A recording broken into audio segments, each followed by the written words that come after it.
Welcome to Navigating Net Zero, where we explore the challenges and opportunities of taking climate action in the real world. Each episode, your host Alexia Kelly sits down with leading climate change professionals and experts for honest conversations about what it means to make net zero a reality. Thanks for joining us. Let's dive in. Welcome to Navigating Net Zero. This is the podcast where we talk about what's working, what's not, and what's next on the journey to net zero. I'm really pleased, and I've been looking forward to this conversation, to be joined today by Tisha Schuller.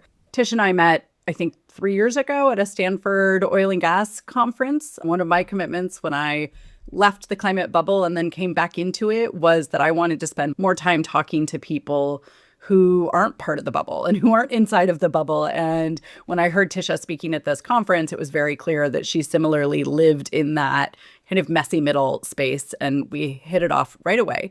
So I'm delighted to have you here today. Thanks so much for joining us, Tisha.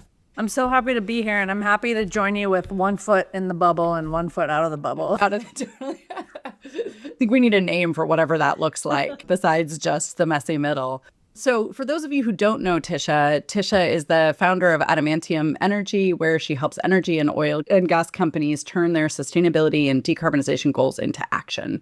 She's a strategic advisor to Stanford's Natural Gas Initiative and a former CEO of the Colorado Oil and Gas Association. She's also the author of several books on leadership in the energy transition, including her most recently published book, The Myth and the Moment. Tisha currently serves on the Avatar Innovations Advisory Board and is a member of the National Petroleum Council, which is an advisory board to the U.S. Secretary of Energy under the Obama, Trump, and Biden administrations. Does that include this Trump administration as well, Tisha? It does. Okay. All right. It's starting to date me, this service. Yes, also 2 Trump administrations.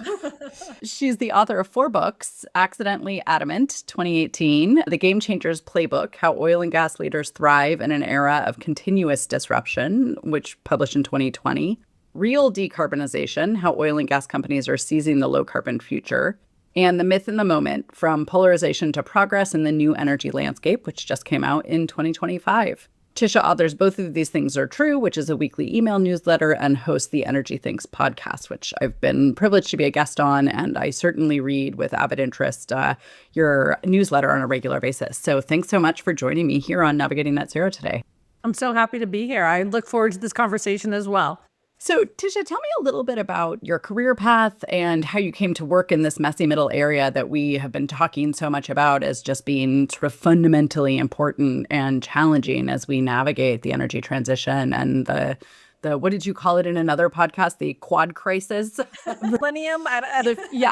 Of challenges that we're collectively facing. It's a long story, so I'm going to make a very short version. But in college, like so many well-meaning college students, I considered myself an environmental activist. And when I left college and moved to Boulder County, Colorado, I identified primarily as an environmentalist and environmental activist. I still live in I'm recording from the same house. I bought an old log cabin in the woods that was heated with wood in 1997. And still live here today, although I mercifully have propane keeping me warm now, as well as wood. And I raised my kids here, like every good hippie mama, with cloth diapers and homemade yogurt and baby food, and sent them to the Buddhist preschool. And as part of all of that, I got an environmental consulting job. I sat on the board of an environmental activist organization in Denver. And I had to continually update my thinking about these things. And so the really quick fast forward is, as an environmental consultant, my clients were the oil and gas industry. And this was really challenging for me at first. But one of my early projects was to teach Environmental 101 to oil and gas companies all over the U.S. So I traveled to these remote field locations all over the U.S. teaching Environment 101. And instead of educating other people, I got a real education about this industry, about the people, about what environmentalism means to different people, and also about the assumptions that we make when we're in our political bubbles. So all of that led through various twists and turns to me being the CEO of the Colorado Oil and Gas Association, because this was during the fracking wars. I'm a geologist. My husband's a hydrogeologist. And I was like, fracking is not the right thing for people to be worried about. Like, there are legitimate concerns and there are things we should worry about and think about and work on with oil and gas, but that isn't it. And I'm going to make this better. Well, that naivete lasted about 5 minutes. And I spent 5 years at the Colorado Oil and Gas Association, again, being educated on the conflicts around oil and gas development. And that was just as climate was really ascending as a primary environmental issue. But natural gas, you'll remember, was still a climate solution back in those days. And so I could still live in both of these worlds with tension, but I could live in both of these worlds. But during my time at the Colorado Oil and Gas Association, that became no longer possible. One had to choose teams. One had to decide if you were with us or against us. Are you climate? Are you oil and gas? And that was true of both sides. And this kind of political polarization, I just found counter to solutions. And there's all these ideas around perfect being the enemy of good and things like that.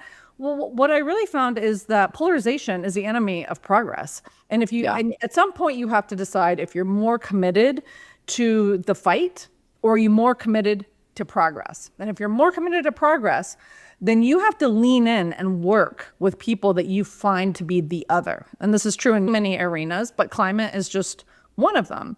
And now that we're in this world, I'm sure we'll talk about today, of this sort of growing energy demand, I think we're going to have even new emerging challenges around us and them. And how do we work together to solve the world's greatest challenges? So when I left the Colorado Oil and Gas Association almost 11 years ago now, I wanted to go out and work with the industry on solving climate in particular. But I didn't want to be burdened by having to represent the industry. I wanted to be free to speak truth. So what you see, and I think the reason that you and our work resonates with each other, is that I try to say what needs to be said, regardless of the audience. But I also want to do so in a way that can be effective, that can be persuasive. So I spent a lot of my time now trying to figure out how to bridge these divides, be a part of the oil and gas industry, bringing its best solutions to the table, being worthy of being a partner to climate stakeholders, climate-centric stakeholders. But also I want to hold my brethren in the climate world accountable to also being a good partner and being worthy of an industry that provides so many resources to the country, to the world. And so I find myself in a lot of uncomfortable conversations, but living my absolute best life. I love that. And it's those bridging sort of roles, I think, are really few and far between as a profession.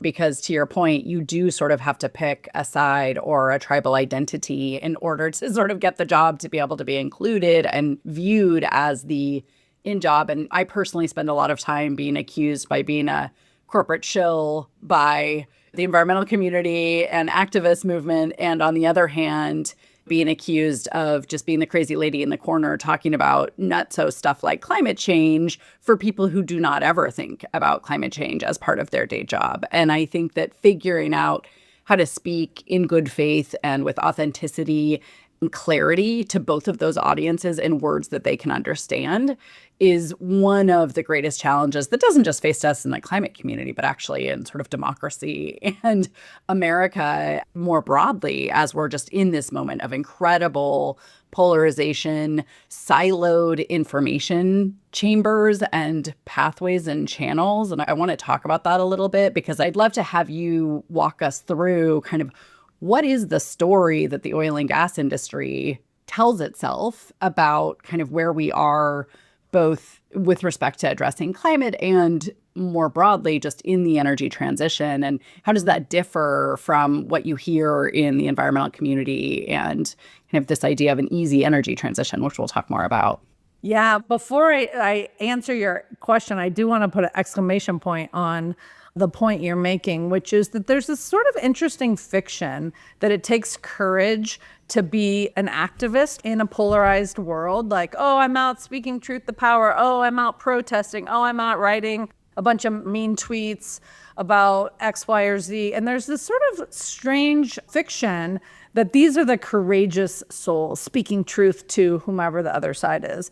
Whereas actually it's quite easy to do that. You and I could make a lot of money and have a lot of followers if we said what people wanted to hear all day, every day. It actually doesn't take any courage at all. In fact, it doesn't take too much investigation actually to see that it's just sort of a pandering, easy route to take. It actually takes tremendous courage to speak truth to your in-group. And it takes even more courage to not fully identify within that group and just take the barbs of being, I've been called a shill so many times, which is kind of funny because it's like, yeah, they do actually literally pay me. I'm not a shill. Like those are my clients. That's what I do for a living. But it is funny. So it's like, but then you become not credible. But even that is an easy out, right? Like engage with me on the substance of the topic rather than dismiss my humanity because I dare sort of question these orthodoxies. And that happens to me on both sides. I'm sure it happens to you on both sides too. And so I do just want to say, because anyone listening to this podcast is a courageous fellow traveler. And I want to just commend you because it is hard. And very rarely are we recognized for this courage it takes to be out in the world in this way. And you have to have a kind of inherent understanding of your value and your self-worth in order to do it. So just kudos to you, kudos to your audience. I think it's really important and we need more of it. So in some ways I want to keep calling that out because the teams, the tribes, that's the easy work. On those teams. So now that we've covered that, let's talk about the oil and gas team. What does the world look like? So this is what's so interesting. And in my last book, which we'll talk about the myth and the moment, my audience is for the oil and gas executive. So I had to think about the world from their perspective.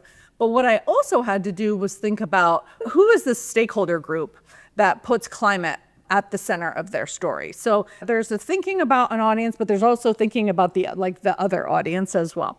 So for the oil and gas industry, of course, there's 1 million people in the US that work in this industry. There's literally hundreds of companies just in my home state of Colorado. So this is a diverse group, a full value chain from exploration and production through pipeline, through the gas utilities. So just the diversity of people and business models and interests is extraordinary. So we cannot paint it with one brush. But if we did, how would we paint it? This is an industry that up until maybe 15 years ago considered itself a pride of North America, a pride of the US, a pride of the world. Like we have helped modernize energy, industrialize energy, make energy so affordable, so reliable that most people don't even think of it.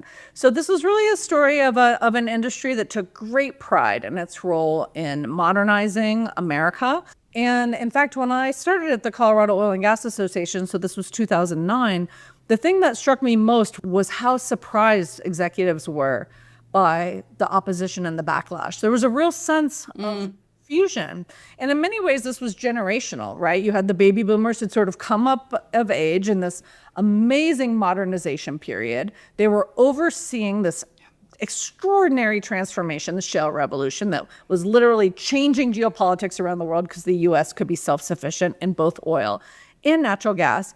And everyone was making them the bad guy, like this Muppet movie villain. And it was like, what is going on? So I actually think that's a really important thing to understand, that this sort of sense of being done wrong. Like, I don't understand. Like, how did this happen? I was just trying to do the thing you wanted. I was providing the fuel you wanted, and it was getting ever cheaper, ever more reliable, ever more available, and transforming the world.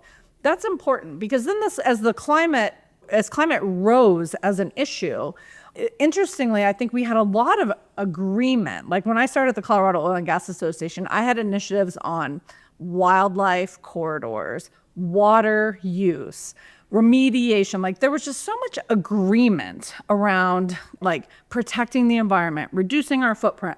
But climate really rose as this issue that just seemed confusing. Like first, natural gas is part of the solution. We're all in together. It's us versus coal with wind and solar. And then all of a sudden, oil and gas, from the perspective of the industry, became the bad guy. And so there was just a real sense of being in the corner.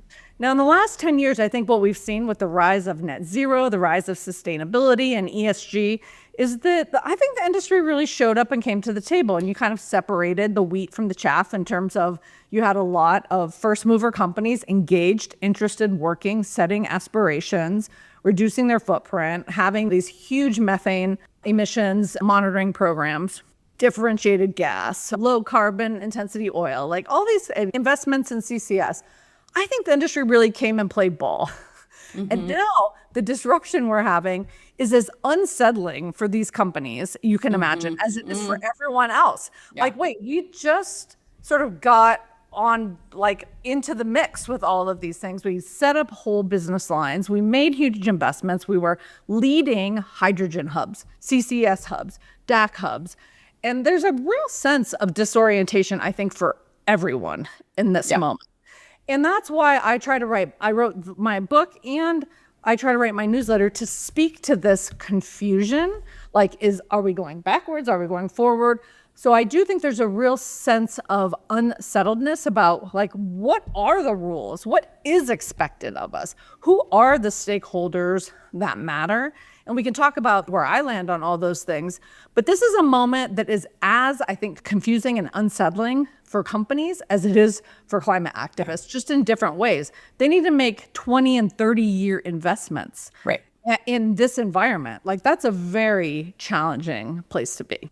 Thanks so much for that, Tisha. And I think those are all incredibly important points. I guess one just follow on.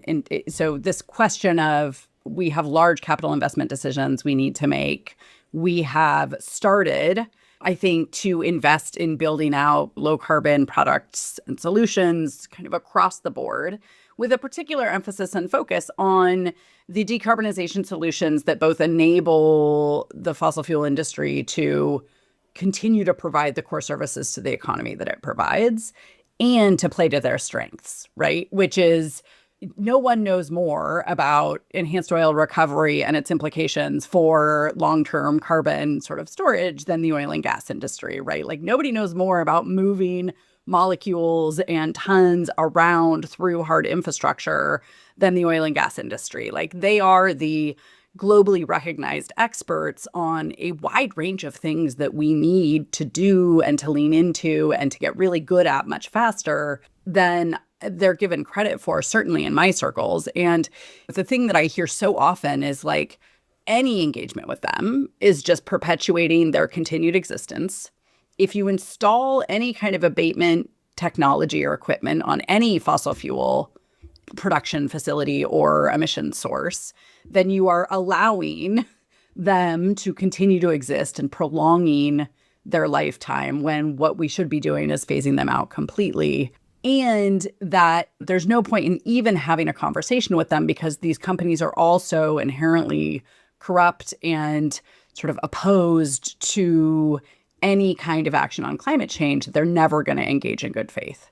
And I'm just curious, like, can you respond a little bit to those? Because those are the things that I hear all the time. Always. Yes. Welcome to my world. Yes. Yeah. And here I am on the other side telling oil and gas companies, they don't want you, but come anyway, right? Like, show up anyway. Yeah. So, okay, a couple reflections back to both those of us in this this liminal space between, but also to those who say, like, essentially, we cannot even engage with the industry. This is an industry that must be phased out.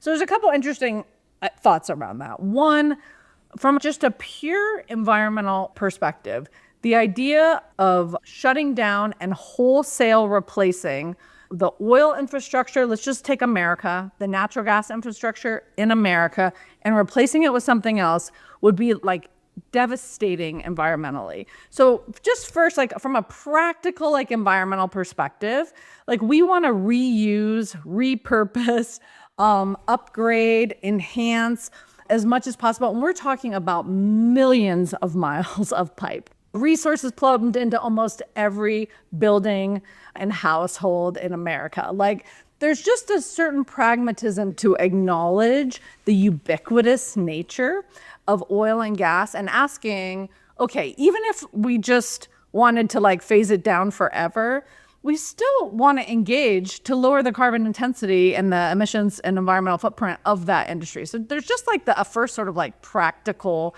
consideration of like, do you really want to just throw out these huge amount of like, we're just going to trash this whole city and like build a new one? It's silly from an environmental and climate perspective. So that's one thing. The second is the oil and gas industry has millions of employees in America. And a lot of climate activists are very committed to the idea of a just transition. Mm-hmm. Now, this is a controversial issue within the oil and gas industry and within oil and gas communities, of which, for example, in Colorado, we have at least 4 whole counties that sort of self-identify as historic oil and gas communities. And the idea of being justly transitioned by someone else doesn't really sit very well with people. Yet, nevertheless, if one is committed to the idea of a just transition, that's really important to consider the millions of people that work, have raised their families, both in the industry and the community, sometimes generationally, and think about what does that kind of perspective mean for them? And is there a different way to engage? Is there a different way to say, how could we partner to lower the carbon intensity? Even in a recent interview I did with Daniel Ramey from Resources for the Future, he really is kind of on board with like phasing out, like let's be actively transitioning communities out of oil and gas. Even in that perspective, you still have some runway, whether it's 5 years, 10 years, or 30 years, depending on your perspective. So there's just some very like grounded in kindness and like our shared humanity considerations for that I like to invite and have conversations with people to think about. Okay. Then the third is, if you care about climate, like the pure scale of the industry for investment in things that we care about, hydrogen, direct air capture, anything that's moving carbon intensity molecules, we're going to need molecules for a long time, that's reducing the carbon intensity of those, any liquids and gases that we're moving around, whether to create power or for industrial uses that we don't know how to decarbonize yet. This is an industry at just a kind of scale with billions of dollars to invest that we just should not write off. Okay, and then the last thing I'll say about this is that the idea that just an industry is evil or a company is evil or a person is evil, it really frankly defies logic. How would anyone ever redeem themselves once painted into that corner? And I can tell you, as someone who's regularly inviting executives and companies to come out of the corner that they've been painted into by others, that if you want to create an environment where the world gets better, there has to be exit strategies for people, for businesses, for industries. And so there's I think this idea that you could just write off 1 million people and these huge industries and infrastructure, you could just write them off as bad, defies, I think, our shared humanity and doesn't give us anywhere to go. So my overall, in summary, my challenge is we have to be more committed to progress than these caricatures. And I just come back to that again and again. Like, let's create a space. I don't think everyone is worthy of being a partner in the oil and gas industry. There are companies that I won't work with, right? Like, I'm not saying everyone is redeemable, but there is a lot that could be done with a lot of wonderful people. And we should be doing those things. Yeah, completely agree. And I actually want to come back to your point about just investment in existing and legacy infrastructure, because I think it's incredibly salient, not just in the United States, but even more so in emerging economies where we've seen massive, like billions and billions of dollars of new power plants, new coal plants, new natural gas plants being built in the last 5 to 10 years to meet what is really rapidly increasing growth curves. And now, and I want to talk about data centers with you too, but, with the data center boom and demand, I'm hearing that we're now talking about not taking coal-fired power plants offline that were slated for retirement because we need the energy that they were providing and because we need baseload power in the grid, which eventually will be able to be replaced with batteries and large-scale, utility-scale solar and, God willing, someday safe nuclear. But those are decades from being fully built out in terms of just the sheer numbers of replacement capacity. And so, what we hear, the way I've been trying to reframe this conversation is this is not a conversation about are we building new renewables or abated fossils? It's are we building unabated or abated fossils in many instances? And the logical choice as an environmentalist should be, well, if my choice is between unabated and abated fossils, I want the abated ones. But that's not where people are landing because of this sort of reflexive, like, nope, it's all bad. And the abatement technologies that the oil and gas industry has been using, like carbon capture, utilization, and storage for decades successfully, right, we don't believe actually works. Because if it works, Why aren't they doing more of it? So oil and gas is functionally a hard to abate sector, right? Like you can replace it. You can't always replace it. You can't replace those therms for a lot of industrial applications. We need that high density energy carrying capacity, lots of parts of the manufacturing economy in particular. And so I would love to just chat a minute about how we reframe this conversation, both for oil and gas executives who are like, look, CCUS costs a lot more. We know that, right? That is why it's not deployed at scale. They can't make any money off of CCUS right now unless it's being utilized for enhanced oil recovery, which they do.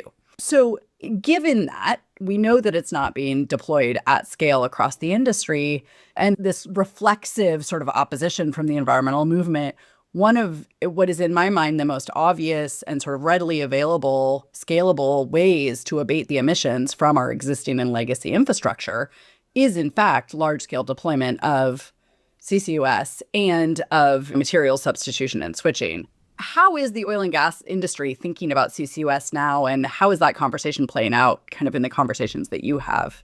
Yeah. And again, I'll step back up to 30,000 feet and then come back down to the question. So the interesting thing that's happening now, in addition to this huge expected growth in power demand around data centers, which is scrambling the world, the other thing that was happening even before that was this voter pressure out in the ether around affordability of the energy system and reliability of the energy system. So you have this perfect storm brewing about a year ago, or really even 2 years ago, because it was before President Trump was elected. And some would say that in some ways he was elected on the tailwinds, among other things, of this public concern around cost and affordability. So there's a couple of things I think that offers to the climate-centric activist. So if climate is a top priority in your world and you're looking around at your priorities and you're seeing this scrambled world where the electorate is not prioritizing climate, they weren't before, but then they definitely almost outlandishly rejected the idea of climate. And voters across the US, but in many places in the world, are prioritizing affordability and reliability. And reliability will become even more pointed after whatever the next blackout event is, right? Whether that's because of fires in the Western US or the cold snap coming with some winter storm, I think we will see reliability rise in the priorities of the electorate. So what that offers for the climate-centric person is an opportunity, I think, to say, hey, is what we're doing working? And if not, what should we do that would work? Because where you don't have the voters with you, and you see this in the scramble for the heart of the Democratic Party right now around energy and climate, like, where are we going? Are we approving gas now? What's going on? You see that there's an active conversation around how do we still keep climate in our playbook? How do we keep caring about it? And so this gets me to answering your question from the perspective of an industry who's trying to be responsive both to markets and customers, but also to the regulatory environment. There's a federal regulatory environment that's just sort of hostile to ESG, climate, environmental justice, community engagement in a way that we could not have even fathomed 2 years ago when all of those considerations seemed permanent. So companies are trying to figure out how to navigate that, and the very real on-the-ground reality of stakeholders in blue states and blue jurisdictions and future federal democratic environment, and trying to make decisions for their businesses that are responsive to both these short and these long-term pressures. So what that means is that there is simply just what are the business opportunities? And you're absolutely right. Enhanced oil recovery, which sequesters carbon, is something that the industry is really good at. And financially, it makes sense. And you can imagine a world where net zero oil is a premium product that a lot of people are willing to pay for, because maybe I want to fly to Europe in a jet and I am willing to pay more for some kind of jet fuel that I understand to be net zero, or I want to keep my internal combustion engine F-150 because I live in the mountains and I need to haul rocks occasionally, but I would like to fill it with net zero oil. This is something that could be incredibly compelling to oil and gas industries, except, interestingly, those premium buyers right now reject the idea of the oil and gas industry as a solution. So this is an example of perfect being the enemy of good. If you don't let oil and gas companies be partners in climate solutions, it takes I think, very real options off the table because there isn't a viable marketplace for it. So that's the kind of thing that companies struggle with in a very real way. Now, carbon capture sequestration, it's very expensive, as you mentioned, but what you can imagine is if we had a world that prioritized reducing carbon intensity of power, not zero emissions, but working toward net zero emissions, suddenly we could have an innovation environment around tech, around data centers, where we're making progress over time, where we have maybe a 10-year commitment to reducing the cost, increasing the scale, building things at full price today with the level of innovation we have would be silly, but phasing them up over time as innovation reduces costs, increases market demand, I think that's the kind of solutions we're likely to see. I would really like to see, for example, if we have this huge data center build out, I would love to see that this becomes the innovation playground for the grids of the future, right? Where communities are partnering with these tech companies, with their energy partners to build their next generation of energy infrastructure. Now that would be really taking advantage of an opportunity, but you can't do it if you get wedded to one solution or to an entire industry being evil. Then you just take them out as a partner. For example, a natural gas company only has the choice of you're the evil natural gas company or you're rejected. I guess they'll just be the evil natural gas company. But if they could be your innovation partner in getting to net zero, that's the kind of collaboration companies are looking for. Totally. And my observation of the companies that have been out in front, particularly the fossil fuel companies that have been out in front in terms of being early adopters with some of these technologies, of going to market to their customers with a low carbon product or alternative, especially where the approach blends a combination of efficiency investments and improvements through their pipelines and their infrastructure, abatement opportunities, investment in new technologies. So in the natural gas industry, that means investing in renewable natural gas, anaerobic digesters, biogas, like building out that whole infrastructure of alternative sources of more sustainable methane gas. And then coupling that with investment in high integrity and high quality greenhouse gas emission reductions through carbon crediting markets. Like that combination of things has been, I would say, almost shockingly rejected by the environmental community, right? Like they've all just kind of come in and said, nope, not good enough. And I think that is a huge, like, if you are not saying publicly that you're going to put yourself out of business, then it's an unacceptable policy position. And to me, that's just it's insane. What publicly traded or even privately held for-profit entity is going to willingly say, yep, our goal is to put ourselves out of business. Right, especially because the business is actually a hard business on a good day. That's the interesting thing, like trying to build a pipeline or get a new natural gas fired power plant permitted in a community with community support. These are very challenging endeavors on a good day. And then you ratchet up the pressure on environmental footprint, which is appropriate, ratchet up the pressure on reducing carbon intensity, which is appropriate. But you can only go so far until if you don't have a partner, you don't have a stakeholder willing to stand shoulder to shoulder with you and support you, at some point you're just not going to make those decisions because they're not in the best interest of the company, the customer. And so it does take a kind of courage for the partners to also come out and work on these things. And I think we're going to see this in the innovation space around nuclear as well. These are going to be expensive propositions that companies are going to have to be courageous, and they're going to have to be really driven to reduce the cost curve, all while getting communities on board, which means the communities have to see a future for themselves. So a lot of times I just take myself out and think about how nuclear is going to be successful in the US and then try to apply that over to, okay, back to what we're doing over here in natural gas.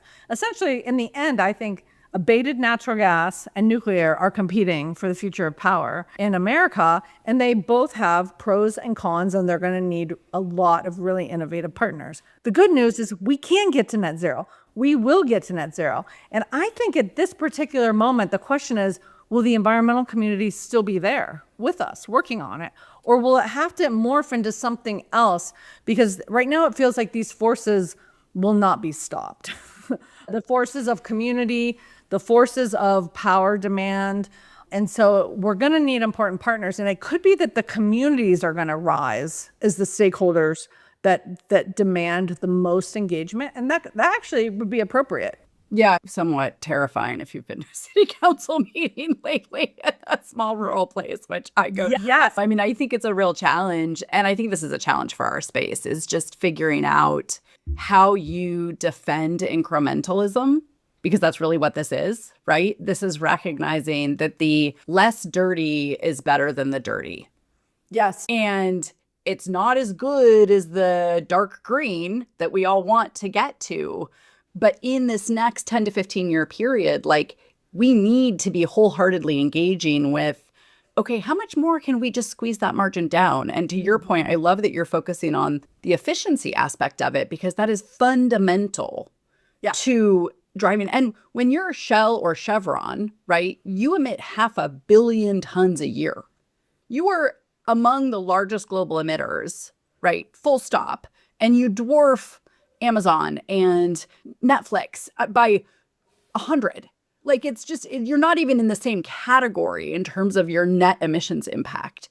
So if we're just giving you a pass, if we're just saying, look, we don't like the solutions that are available to you today to take that 500 down to 300, that's still not good enough, then we are leaving all of that abatement on the table.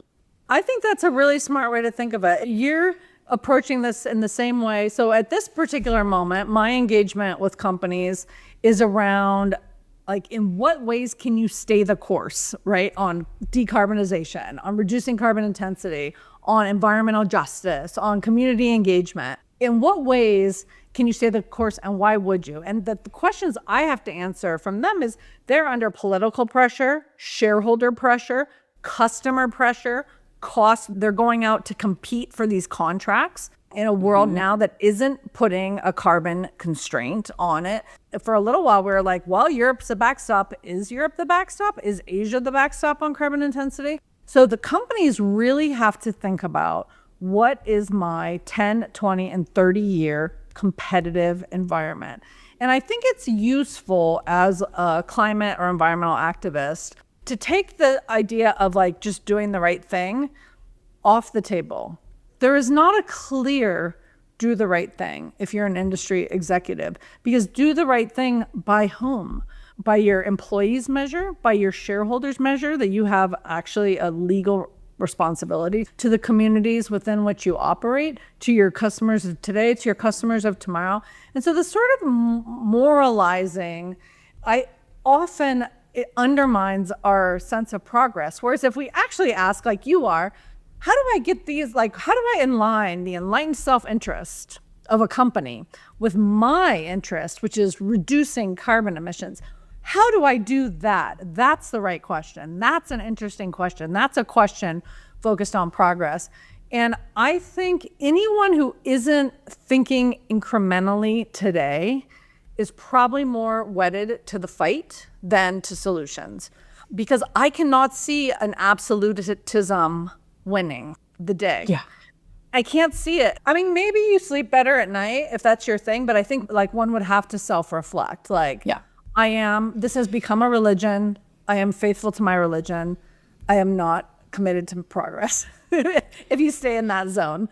Yeah, and I think the trick and the cognitive dissonance that I struggle with is that multiple things are true at the same time. And you talk about this a lot, right? Both of these things are true. It is true that the oil and gas industry benefits from extraordinary political power and influence, enormous trillions of dollars of publicly funded subsidies to help them do their business more efficiently and profitably, that they exert undue influence on elections, that they spend billions of dollars stymieing progress, that they are fighting climate action and disclosure in the courts. Like, all of these things are true and real and happening. And at the same time, we do not solve this problem without meaningfully engaging them. Yeah, I would probably take exception with some of the things you said, but what I won't take exception with is that a lot of people, that is their reality and understanding of the oil and gas industry. I see it differently. I actually think, to your point, It's a wonderful way to say, and one could say this with political parties, right? Whichever political party you're in, you could say those things about the other side and say, and we still have to work with them. It's a wonderful approach, and it's a wonderful challenge to ourselves. Like, even if you think someone is off the rails bad, can you find a way to make progress with them? Yeah. Now, I think actually, I would offer a reframing, though, if I may, Please. which Yeah. is, I think it's useful to say, of that list you said, like, this is our caricature of the oil and gas industry. A different caricature would be, there's a whole bunch of people who've worked in a company under one set of identity and assumptions that have nothing to do with mine. And in their world, their only task is to deliver oil and gas, like, to the consumer at safely and with a low price. And now I need to find a way to engage with them on their terms. That would be a different way of approaching the same thing. Because, I can just tell you from personal experience, it is awkward to be, it's not awkward, it's exhausting. It's awkward and exhausting to be assumed evil all the time. Like, you can imagine, it is exhausting. And so if there is an opportunity to find our shared humanity, that's a great place to start. 100%. And I think often about, people won't remember what you say, but they will remember how you made them feel.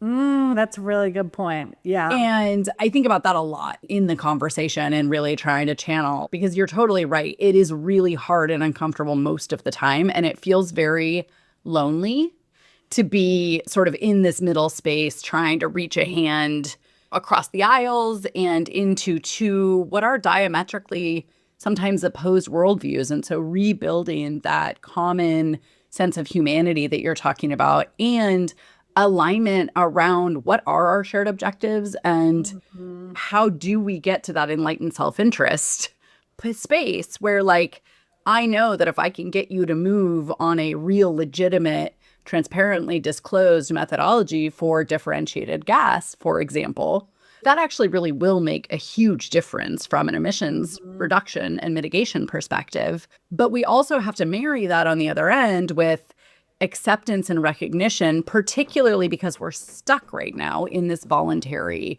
action world. And we're stuck there way more than we even were under the Biden administration, right? Where I think the subsidies they were pushing on the other side were trying to level the playing field a little bit from a cost perspective.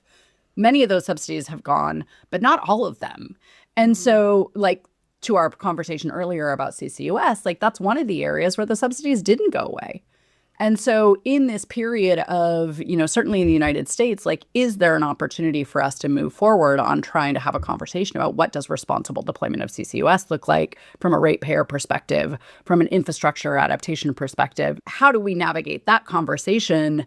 And that's just not even on the table. Like, nobody's talking about that right now, really, at least not in my circles. And yet, you have these big tech companies that are really paying for deployment of all of these new technologies who are sort of saying, look, if I can't say something about having bought this stuff in a meaningful way, I can't continue to justify spending tens of millions of dollars on it on a voluntary basis. Like, we have to have a value proposition on both sides of the equation, both the sell side and the buy side, to make this work. It's such a great point. So let's imagine what happens next. So we have growing power demand generically, especially if you want to increase toward an electrify everything world.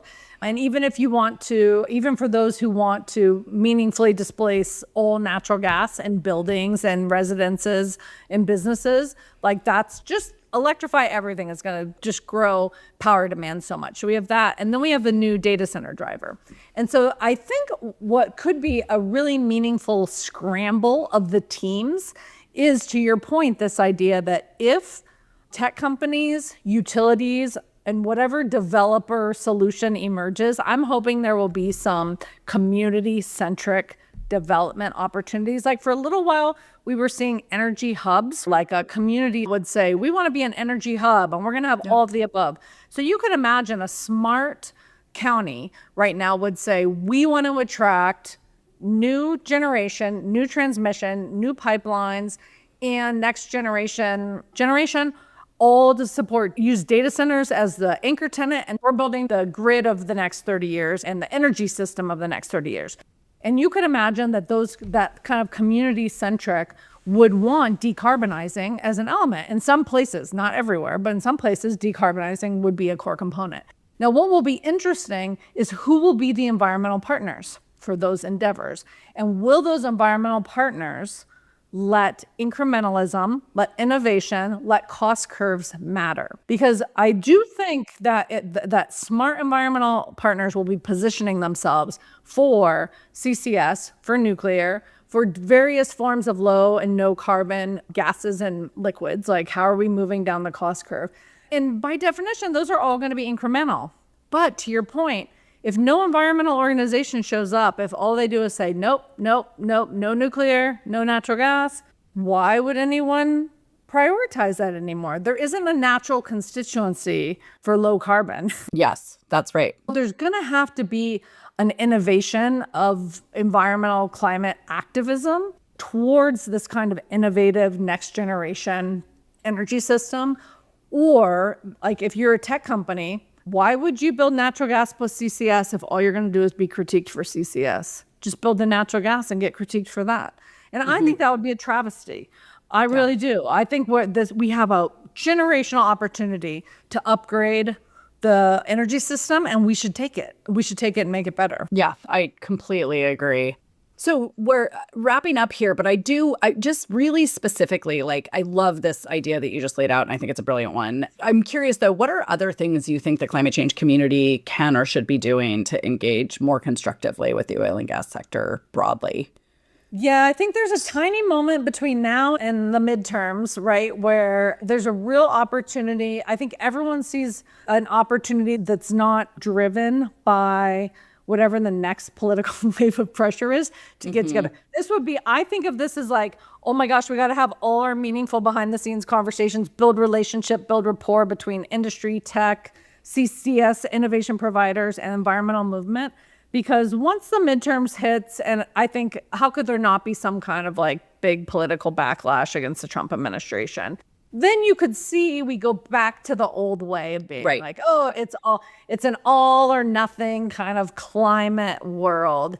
So I think that there's a real moment to build relationship and rapport now. We're in no man's land. Yeah.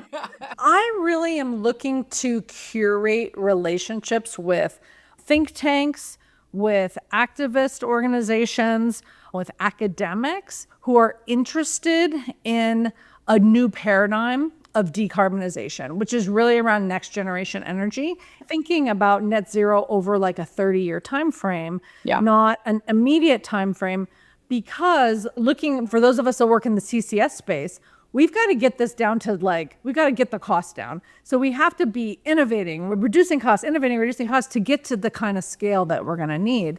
And whether it's direct air capture, whether it's CCS, or whether it's some kind of temporary solution that's just holding the space until nuclear is ready to go, and then we're taking carbon out of the atmosphere in CCS, I do think at some point we're meaningfully storing carbon. We can do it now. We know how to do that. That's actually not the expensive part, right? Yeah. So that's like a great place for us to innovate and be working together. So I'm interested in those kind of collaborations. I love that. And I totally agree, because that conversation isn't happening as far as I know right now. And it really does need to be. And I do think there's aligned interests that could be brought to the table to get coordinated. Yeah. We could obviously talk for 3 days, and I would love to. In closing, I guess, any other thoughts you want to share? And I always like to ask, like, what keeps you motivated and keeps you getting up in the morning? Because to your point, this is hard, sometimes lonely and deeply exhausting work. So how do you stay motivated?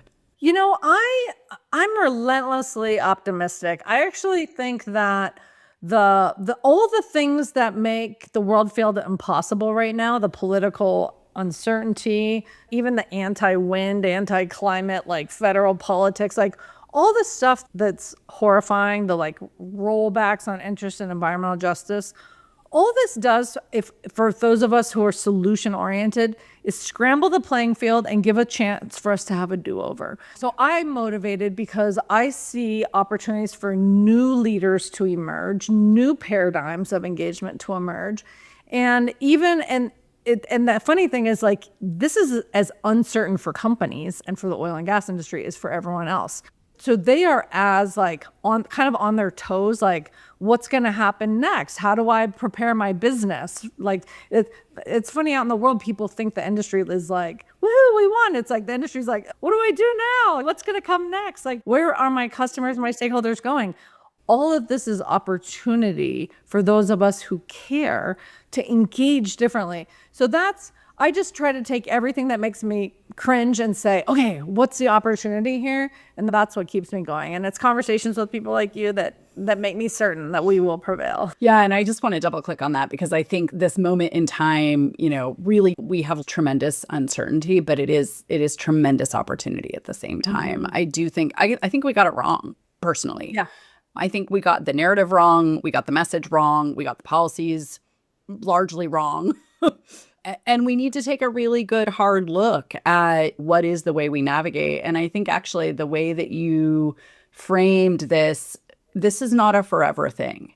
This is a transition period, right? Mm-hmm. Like, we need to think pragmatically, constructively, and in a very targeted way about what are all of the options we have available to us. Mm-hmm. How much do those options cost? Who needs to be driving those? Mm-hmm. And what does that look like from just a brass tacks implementation perspective between now and 2050? We are the ones who will solve this. There isn't another out there that's going to solve it. Like, we are the ones that will solve it. And so we have agency. It's not written. Anytime one thinks that, like, it's determined, that's where you can become despondent. But there's never been a time more uncertain and therefore more unwritten than now. So let's write good stuff. Yeah, absolutely. Totally. Well, Tisha, thank you so much for your work, your time, your insight. This has been a delightful conversation. And I just, as always, shout out to our listeners who are also out there doing the, like, in the trenches change making, because the more that we can focus in on those opportunities, those moments, really grab them, is just going to enable us to actually move the ball down the court in a time where it feels like the ball is getting aggressively grabbed out of our hands and sprinted off field. Yeah, and thanks for the work, and thanks for the work your listeners do, and thanks for the opportunity to talk. Yeah, so much fun. Thank you. That's it for this episode of Navigating Net Zero. If you enjoyed the conversation, be sure to follow or subscribe, and help us spread the word by sharing this episode with your friends and colleagues. Thank you for listening. Until next time, be well and keep up the great work.